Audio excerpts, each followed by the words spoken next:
Policies of school. The admission process in our school will take place through interviews with each of the students to evaluate their cognitive processes, interests, passions, and aptitudes in order to take them into account while developing the students' learning strategies. This will allow us to evaluate the best means to provide children a certain type of education that is consistent with their interests, allowing them to learn much faster.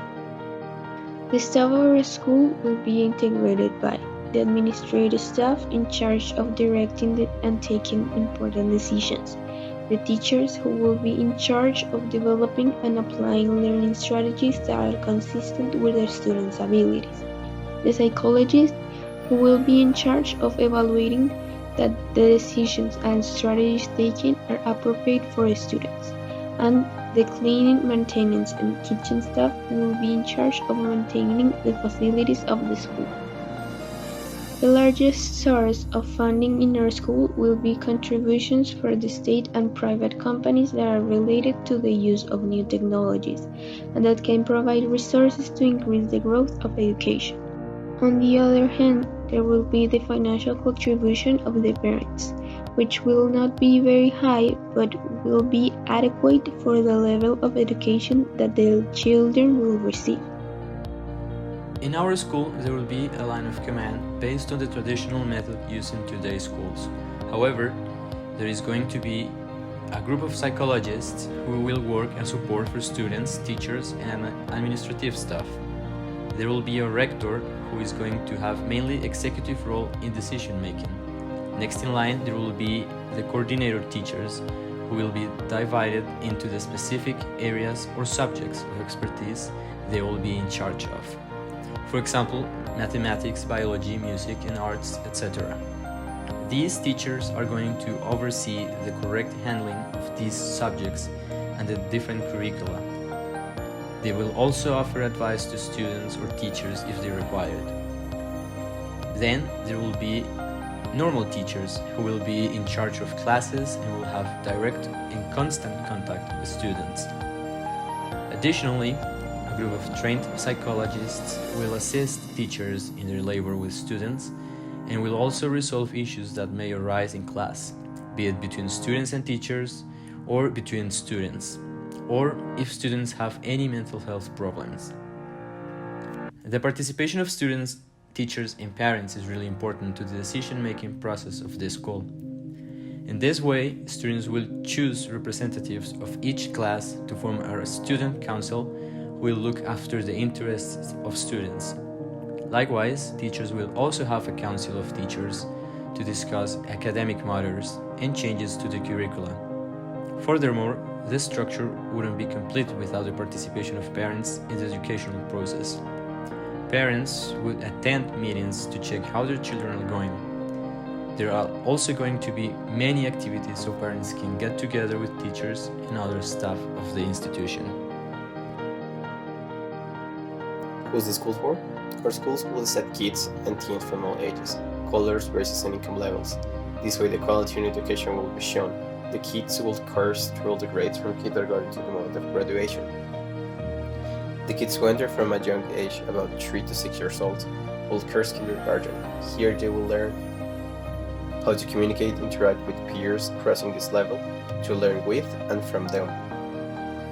The basics of different sciences to be learned in later years, like mathematics, biology, history, etc. Primary school for kids from 6 to 11 years old. Early school for teens from 11 to 14 years old. Late school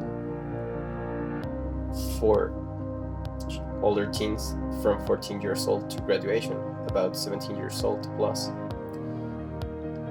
In any moment of the education, new kids will be allowed to enter the school by the admission policies already mentioned. The architecture and interior design of our school will be based in some of the principles of Montessori method. For example, she thought that by arranging tables and chairs to the physical characteristic of the children and organize them in a certain way, this will develop children's sensory motor abilities, give them freedom of choice, and encourage their independence and self-confidence. In our case, we will take Maria Montessori ideals and translate them in order to apply them for older students. The spaces will incorporate their physical needs and the activities which promote discussions, teamwork, art, and science projects. The ergonomics are important and the materials too, because these together create an environment where the student feels comfortable, safe, and active. We will also consider that for being the future, our classroom interiors will be adequate for technology, giving us the possibility of having great views of what is exactly around us or what is miles away. Sustainable design will also be considered in our school, because our planet needs to be taken care of and our students will learn that from the beginning. The structure and the energy systems will be made of recycled materials, and we're going to collect the most renewable energy possible by solar panels or through the wind. Our materials will be special glass and wood, and they are going to work in a way energy isn't wasted for heating, and the durability of these will be strong enough to last for years. Our teaching and learning process will be guided by some philosophical conceptions of Gandhi and by the progressive pedagogy proposed by Dewey. According to Gandhi's philosophy, our school will advocate the ideals of truth, nonviolence, and moral values to achieve autonomy in students, and that they feel that school is part of a process of self-realization. Also, we will take into account the vocation and interest that students develop through the experience of the classroom and their peers in the process of schooling. To achieve these goals, we will use a pedagogical progressive method proposed by Dewey. In this method, the experience is important, so the learning must be learned by doing, solving concrete and personal problems and not just listening. Therefore, our pedagogy will focus on the most effective means to offer the child the necessary resource to cultivate the culture, heritage, and develop their abilities to achieve social ends. The objective of this pedagogy is that our students, through curiosity, their interests, and activities, can develop work group abilities, autonomy, and understanding the purpose of education in their lives. Grades would not be necessary.